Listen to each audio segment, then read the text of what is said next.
Hello, a very, very happy lunchtime. I was going to say good afternoon. We're almost there. And welcome to this week's We Are Careers show. Very nice to have you there, whether you're watching us live or whether you're watching on recording. If you're watching for the first time, as a reminder, my name is Chris Webb. I'm a higher education careers professional at an RCDP with the CDI. And only a day removed from International Women's Day 2022, I'm joined by two fantastic women here today with me for what we're hoping will be a really, really interesting episode on a topic that really we think all careers professionals need to be having conversations about. So that's something we'll come on to in a second. But before we do that, a very warm welcome to my co-host, as always, Sabiha. So how are you doing today, Sabiha? Are you okay? Thank you, Chris. And you're right. I'm glad you've mentioned International Women's Day. And I'm glad that actually the guest that we have, particularly the theme of International Women's Day. And, to be that International Women's Week, today's show, it really aligns. And I'm really excited that we've got our guest now. But before we reveal who our guest is, I'm just going to give a little bit of a teaser of what we're going to be talking about here today. We're going to be focused around decolonizing career guidance, and it fits really nicely. So if you have any questions, if you're watching live right now and you have any questions for either Chris, myself, or our guest today, okay, then pop them in the comments right now. We love having that interaction. And in fact, let us know in the chat box, what did you do for International Women's Day? What kind of activities did you do either with your colleagues or for your clients? Let us know. We'd love to hear these sort of kind of feel-good stories. And so for those of you that don't know me, I'm known as Meet Sabiha, and I work internationally, helping young professionals get unstuck and get back into career flow without the stress. Now, I'm also the creator of the I Am Thriving Career Coaching Program, where I teach international career coaches how to help their clients create even more powerful transformation without wasting resources and times on tools that don't work. Now, this week it is International. We've got a special theme today, and we're going to be doing a slightly different shout out, Chris, aren't we? So who and what are we celebrating this week, Chris? Yeah, so in addition to it being obviously International Women's Day yesterday, it's also National Careers Week. How could we forget? People watching this thinking, oh, they've forgotten. They're careers professionals. They've forgotten about National Careers Week. Well, we haven't.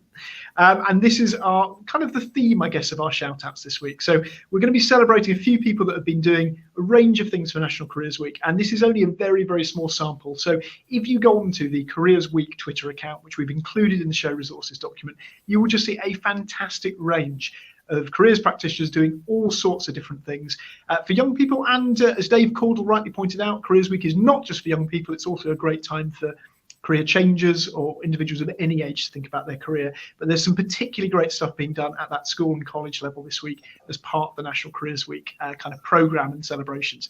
So just a few people who want to give some shout outs to. First one is to Kamal Ellis-Hyman, so part of the National Careers Week team. He's done a really brilliant spoken word piece as part of the National Careers Week 2022. You can find that on the Careers Week Twitter account. Mandy Green has been doing some great stuff, fantastic STEM week that she's had planned. So Mandy runs up the careers program in Bedford Academy, I should say, and they've had some brilliant stuff this week. A planetarium, a science show, police forensics unit, all this sort of stuff. So some really great stuff she shared via LinkedIn. Jess Pieri at Not Going to Uni have been doing some really great stuff. They've been attending the National Careers Week virtual careers fair, but they've also been putting together 3 free resources for schools, which is fantastic. Also shout out to Liz McGuire. So Liz McGuire's kind of had a really, really busy week facilitating some interactive CV writing workshops, also involved in career guidance meetings as well with a number of kind of secondary school students. And a couple of final shout outs to people quite well known within the career sector. James Wilmot of the Priory Learning Trust, who's been doing some brilliant stuff this week, notably a careers talk for drama students from the Batman and Chernobyl actor, Con O'Neill, which looks fantastic, and Chris Target, who people may remember as the CDI's last recipient of kind of Careers Advisor of the Year. He's been doing some brilliant CXK blogs on believing in yourself as part of National Careers Week. So slightly extended shout out, but some really great stuff going on for National Careers Week. Now, Chris, going on, share with us. Now, Chris, I was just about to say, if people want to celebrate this, because we always encourage our viewers, and you are a real friendly bunch that watch this show. So if they want to kind of join in with celebrating, how can they do that? What can they do? Yeah, so the big kind of promotions really for National Careers Week tend to take place on Twitter. So it's the @Careers Week sort of Twitter account where you can see all of the other activity that's being promoted and shared by the Careers Week team. The hashtag is #NCW22 or 2022, and you'll find lots of really great examples of what's going on. But as Sabiha has also mentioned, equally share what you're doing, and use that hashtag and let other people know about the work that you're doing for National Careers Week. It's such an important event. And, particularly as we know there's that disparity in how careers guidance and other careers activities are delivered, it's really important that we use this week as a real platform for kind of showing policymakers, showing important stakeholders, just how valuable careers work is. So, I think do get involved in it. 100%. And if you heard a fellow colleague's name, or perhaps maybe you heard your own name because you're watching the show, tag them, let them know so that we can celebrate, this great achievement together. And as always, okay, hit that like button, subscribe button, whatever platform that you're watching us, whether it's in the Facebook community, it's on LinkedIn, or if it's on YouTube. And if you are enjoying these shows, because we do look for feedback, and a lot of time and effort goes into organizing and putting these on for you. Let us know, and if there's particular guests or particular topics that you want us to talk about and explore, please do let us know, because you can catch these shows as well, whether you're a member of the CDI community or you're not a member of the CDI community. These resources are free and available for everybody. Now make sure you stay tuned to the end, because we do have an extra special treat, and this is for if you are a CDI registered professional. Yes, you heard us. And if you're watching this right now and you're wondering, oh, I'm just hearing about the CDI for the first time, or I don't know what a CDI registered professional is. In fact, all three of us are CDI registered professionals, including our guest today, Vaidehi. And we're going to be talking a little bit about that later on in the news section as well. So without further ado, Chris, what are we going to be exploring today, and who is our fabulous guest that we've got? Yes, thanks, Sabiha. So we'll certainly give her a chance to introduce herself. So we're really, really pleased to have Vaidehi with us on the show today. I mean, this is something that's been, I'd say, in the pipeline for a number of months, hasn't it? We've seen something that's been put out there, which I'm not going to reveal because it's kind of part of the show, in terms of the research that Vaidehi's been doing. And it really kind of spurred something in us to go, do you know what, we need to make a show out of this. It's a conversation that needs to be had. So Vaidehi, first of all, for those who kind of don't know you, anyone who's maybe not come across you before, what do they need to know? Who are you, and why are you with us today? So thank you for that. Thank you for that introduction. So my name is Vaidehi. I am a South Asian first-generation immigrant, and I've just completed my master's in career development. I've also completed the career leaders qualification, and I am a registered member of the CDI. Last year, I conducted qualitative research on BAME women's experiences in the career guidance sector.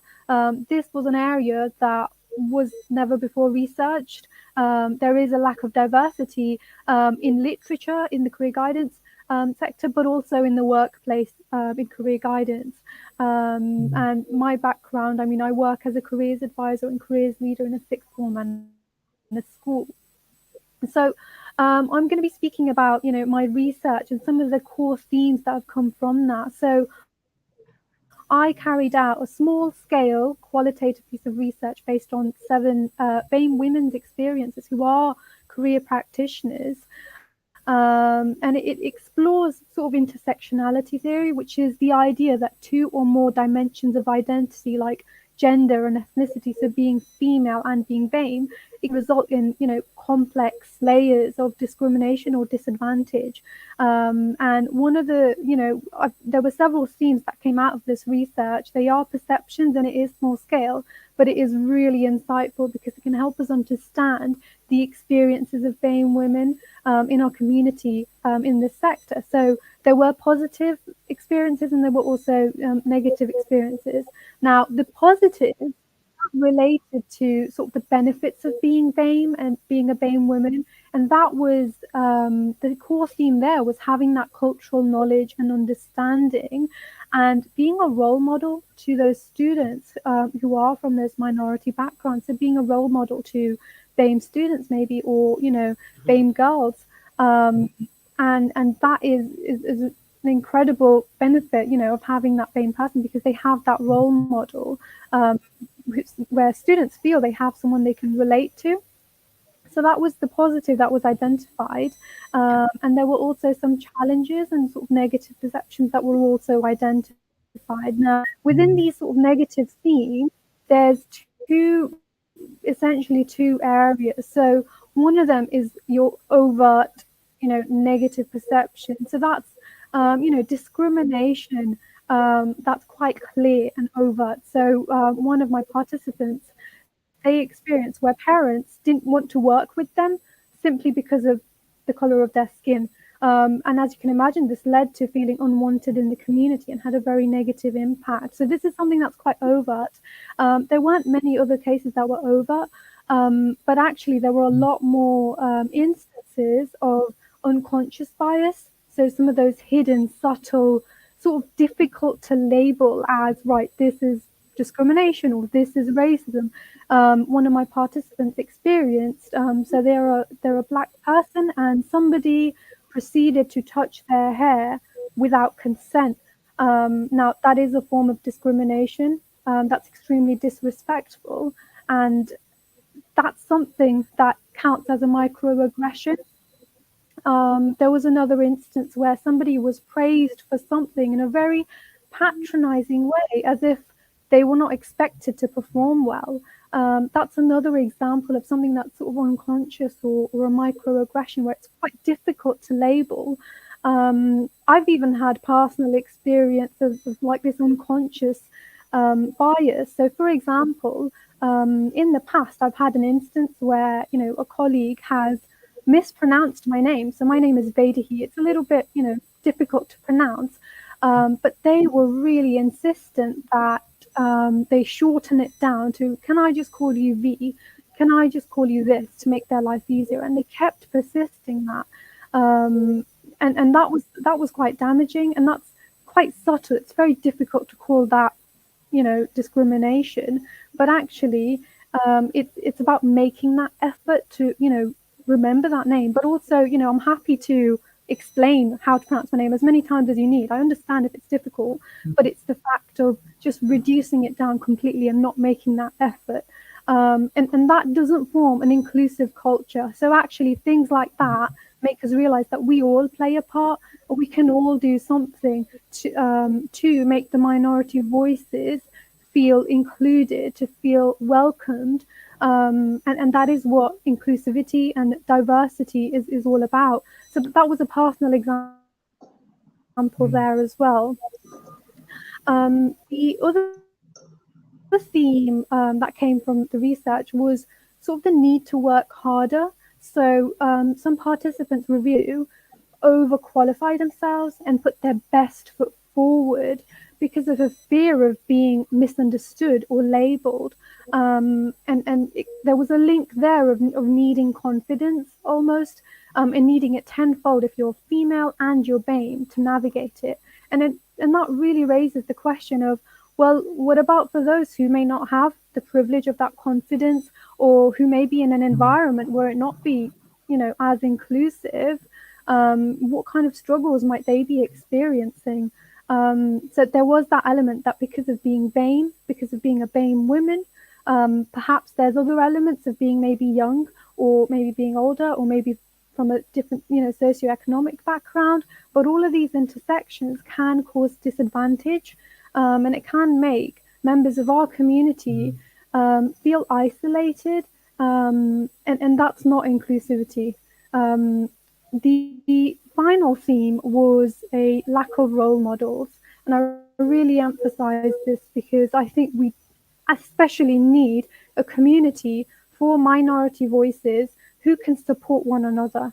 There are mentors who are, pulling you up and not slamming the door shut. And that was a quote from one of my participants, pulling you up and leaving the door shut.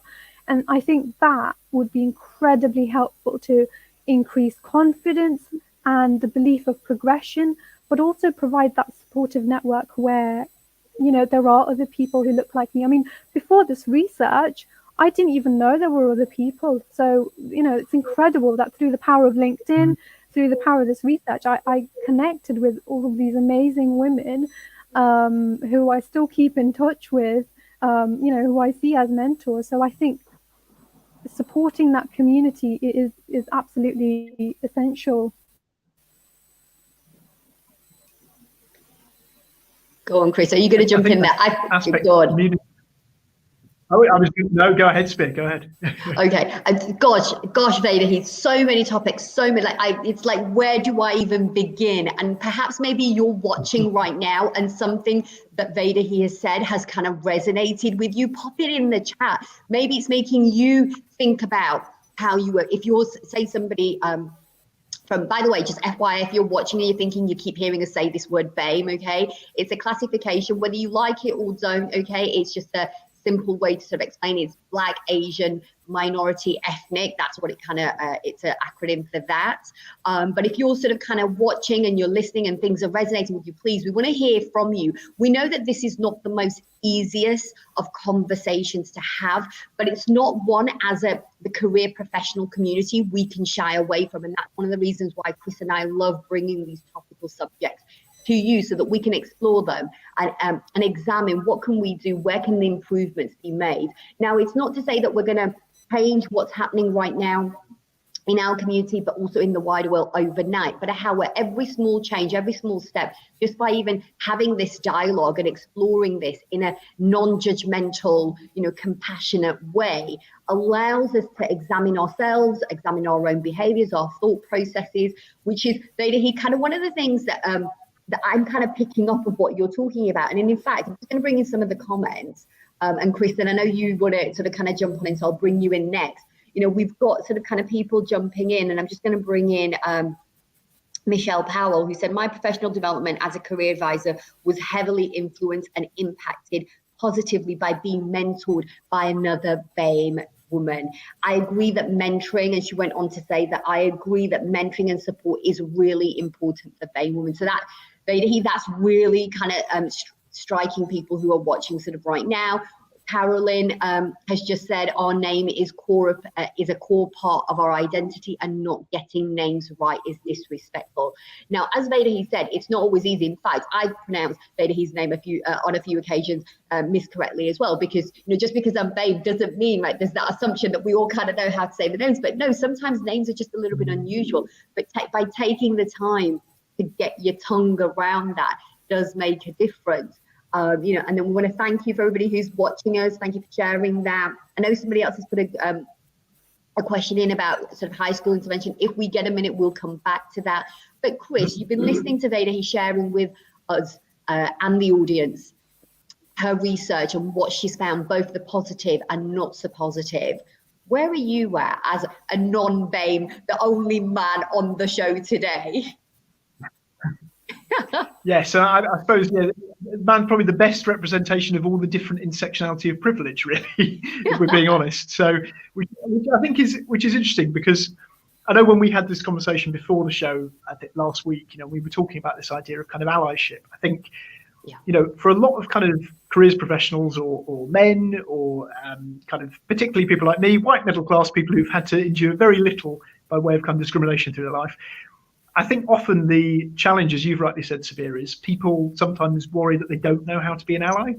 And I think that's an interesting thing for us to explore, because I think, as Vaidehi's rightly said, there are really easy ways to be an ally, but sometimes it's the fear or the worry or the concern around that prevents people from doing it. So I don't know, Vaidehi, what your thoughts are on this in terms of that idea of kind of allyship, where people get it right, where people get it wrong, and maybe how we sort of encourage more of those conversations. Okay, no, I completely understand that. I think everybody has a role to make change happen, to make sure our community feels included, appreciated, welcome, and be in an environment where they can voice their opinion, where they can stand up, speak up for themselves. Sorry, that's just the bell. I'm in the school. I think organizations have their part to play, but actually we as a community can all be an ally. One of the easiest things we can do is just listen. I think, being RCDP and being a careers advisor, we've got those, that tendency of listening active listening, and actually just listening to the individual. Everybody has their own journey, so listen to their story, their experiences, and there may be differences. Each voice is unique, and it's all about celebrating these, about welcoming different voices, different perspectives. That's one of the first things you can do to be an ally, and you may already be doing that as a natural part of your personality. Now, the other thing is inclusivity. So that's making sure that there's a culture where people feel they can voice their opinion, that they can feel included, and that there is room there. So just, as an alternative to microaggressions, there's a thing called micro affirmations, validating our community, their experiences, and actually listening to them, listening to their journey, and making sure that they do feel included, because they may have a history. There may be things that have happened in the past where they may not have felt included. They may have experienced unconscious biases. They may have experienced racism, discrimination. So, we can't assume anything, but we can try our best to be in this environment. And the other thing is having the courage to stand up or speak up. And I know this is, treading on, it can be really scary, but if somebody makes a rude comment, or if somebody, doesn't pronounce somebody else's name and that individual doesn't speak up, then stand up for that person, be an ally, and say, actually, that's not right. You should pronounce that name right. Or actually, I'm not sure I understand this. And if you're unsure, I think, for myself, I would say that just be honest, have that dialogue. If you are unsure about something, or something relating to the BAME aspect, or something relating to the female aspect, and you're just not sure how to help, then just be honest and have that discussion. Most of the time we will say, yeah, that's completely fine, and we'll give you the best advice. Like with that name thing, if you just ask me, even if you have to ask me 3-4 times, that's fine. I understand that, as long as you make the effort, as long as you're honest about it, as long as you want to help and support. And I think often there's a fear of getting things wrong, but I think the fact that if you want to make it welcoming, which most of you will do, because you're a careers professional and the careers community is just so kind, then more often than not we will support you and how you can support us. But having that dialogue, being honest, is one of the things we can do. Standing up if we notice something, and I think having that knowledge first initially, if you are unsure, well, what are microaggressions, what are microaffirmations, what are things we can do? I've got the resources document, we've got a starting point, and we've got some resources where you can build up your knowledge if there are any gaps, to make sure you have an understanding of what does it look like in the workplace. Because actually knowing what it's like is another step to being an ally, because if you don't know what it looks like, then there's very little you can do. Yeah, I mean, that's such great points though, Vaidehi, that you're raising up. And I love this sort of kind of concept that you've been talking about here today throughout the show, which is around sort of microaggression and how you've broken that down. Because often you don't know yourself whether or not something is right. You kind of get a gut feeling, a gut instinct, but because it's not overt, because it's not someone outrightly sort of kind of calling you out on the color of your skin or your gender or your socioeconomical background or whatever it may be, because there's a difference between you and sort of other, the sort of kind of majority that perhaps maybe you're working with or serving, it can be really difficult. And I love this concept. Is anybody else loving this idea of micro affirmation? And I'm going to give a huge sort of kind of like, Chris doesn't know I'm doing this, but honestly, having worked with Chris now on this show for a number of years, gosh, we started this at the beginning of COVID, but Chris and I had known each other for a few years prior to that before we came up with this idea and concept. And he has been, I've got to say, one of my biggest allies, in the community. And, I don't think, Chris, you were doing micro affirmation, and I don't know if you realized that you were doing that. Did you know that you were doing that? I did not. No, I really like the term, actually. It's the first time I've really heard it used today. So. Right. Definitely. And so now there's going to be people that are going to be watching this, Vaidehi, and are probably thinking, well, it's not my problem. Why should I, do you know what I mean? What's this got to do with me? I'm a professional. I'm here to serve, whether it's whatever community that you're serving, whether it's young people, older people, women returning back to work, right? Mid-level professionals. Okay. And they might be thinking, this isn't my issue. This isn't my cause. Why should I sort of kind of pick this up? So why do you feel, having done this research now and examined, the themes and the intersections that have come up, why you feel that this is a conversation that all career practitioners need to be having? And then what can, we as, and I say we, because I don't just feel that this is just an issue or a topic that has to be just specifically for the BAME community, and it's for a BAME community to talk about and for us to solve. Actually, it's for everybody. If you're working in this profession, it's part of your professional sort of kind of responsibility.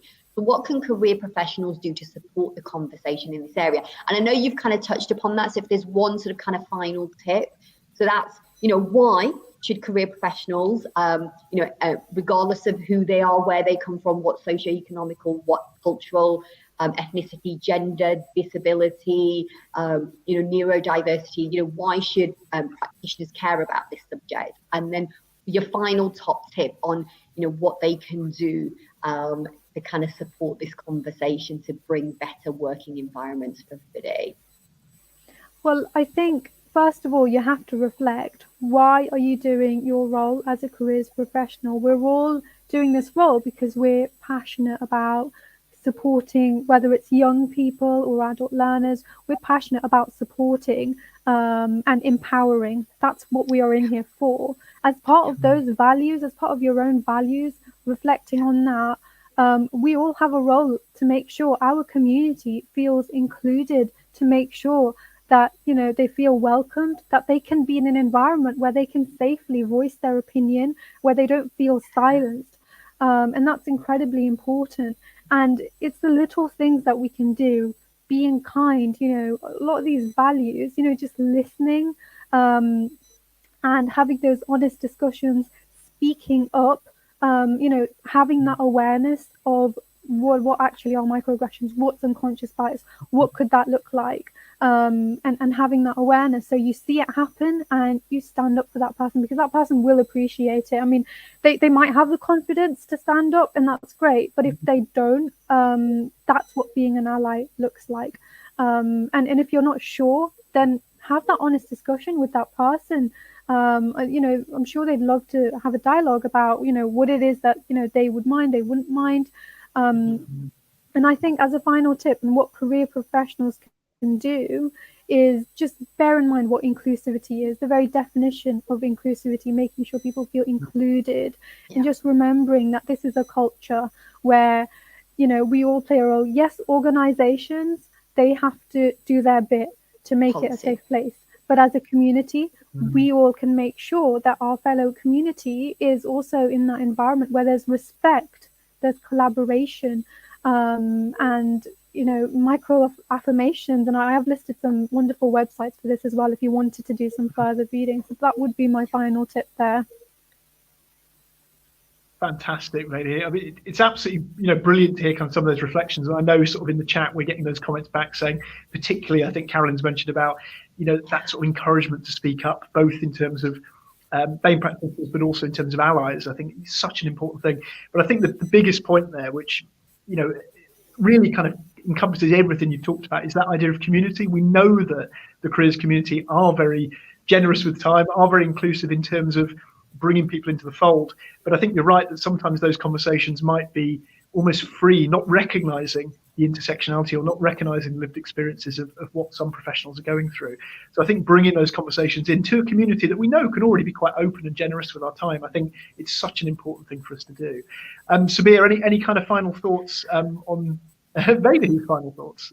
I know I just want to bring in some of what our audiences have been saying. Okay, so there's a couple of points that have come in that have been talking about that intersectionality is really interesting, though not BAME. Female, Welsh, and over 60 are 3 elements of intersectionality, and this is exactly it, isn't it?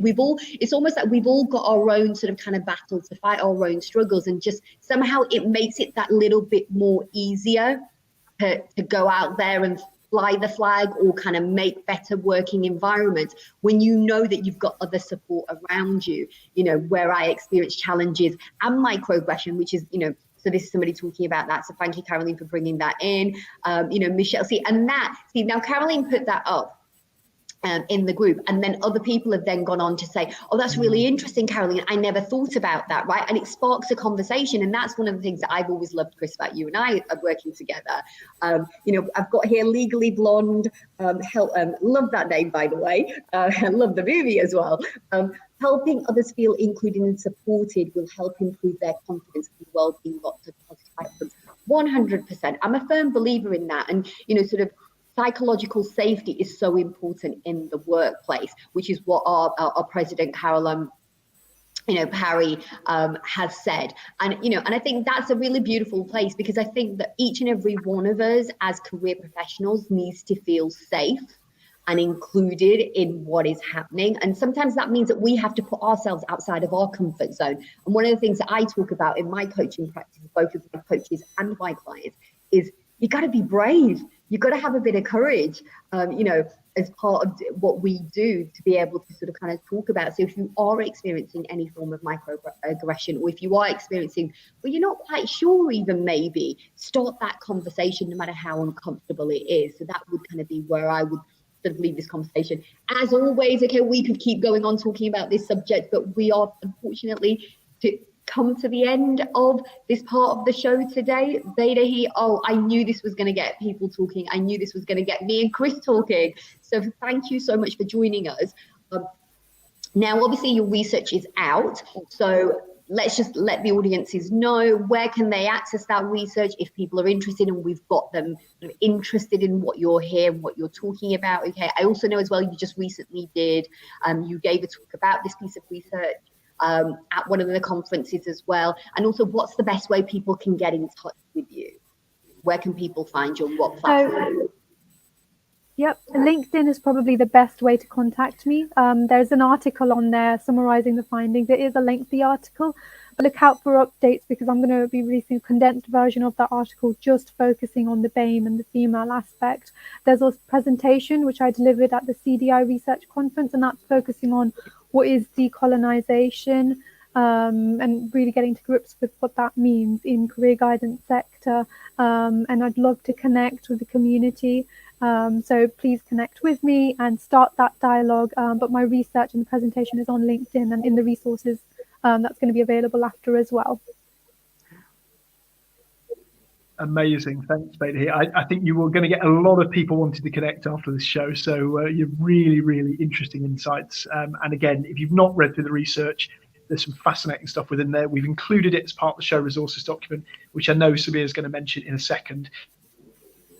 I am. Okay, so shall we head on over to the news then, Chris? I'll talk about what we've got coming up in terms of the CDI news. Back. And then, yeah, there we go. A couple of us are back.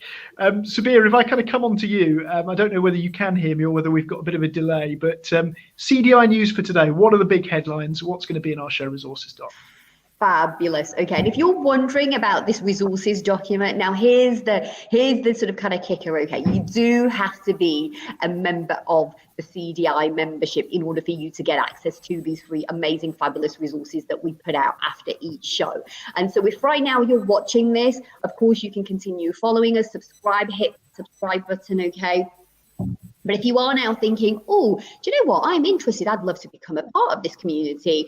Literally for less than, I say this every show and I never get tired of saying it because it's true, for less than like a frappuccino at Starbucks, sort of each week, that's what the cost of it is to join the CDI. So for a nominal amount, you get a huge, huge, huge amount of support and resources, including this show's resources document. So head on over to the website. It's the CDI website to find details of how you can join. And so what am I going to be talking about? Well, it would be absolutely sacrilege if I sort of kind of didn't include this in today's CDI news, which is that, are you interested in becoming the CDI's Equality, Diversity, Inclusion Associate?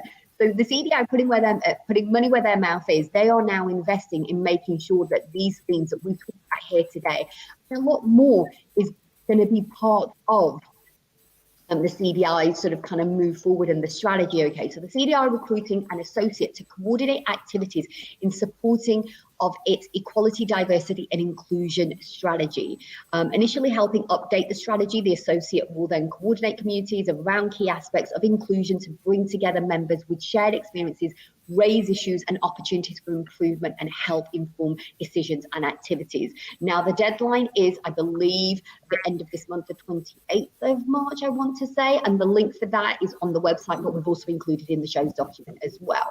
Now, number two, what's my number two news? You heard us talk about it in the previous show. We were talking about celebrating the 100 years of career development.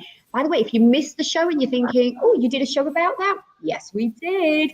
And you can find that recorded link. You can head on over to the YouTube channel and you will find not only that show, but every other show since Chris and I started this. So you can go way back and watch from series 1. So do check that out. That resource is now live and available to you. So the Celebrating the 100 Years of Career Development is taking place on the 18th of June, 2022. Now, tickets will be on sale very shortly, and it's been organised so it's an exciting family day to mark the centenary of career development. Now, it's going to take place on Bliss Hill, Victorian Town near Telford. And the tickets have got bonuses included because you'll get access to the Iron Bridge Gore Museum over the weekend. And there's going to be a whole host of career-related activities, exhibitions, and it's a fantastic opportunity to bring colleagues, friends, family together to celebrate. Now, there is going to be a cap on the number of tickets that can be sold due to the venue location. So do keep a lookout for when they go on sale and track the latest on the celebration following the hashtag 100 years of careers. And then finally from me today, okay, there are plenty of free webinars on the CDI website. However, there's one that I want to highlight. And in fact, Dave Caudle today posted about it in the Facebook community.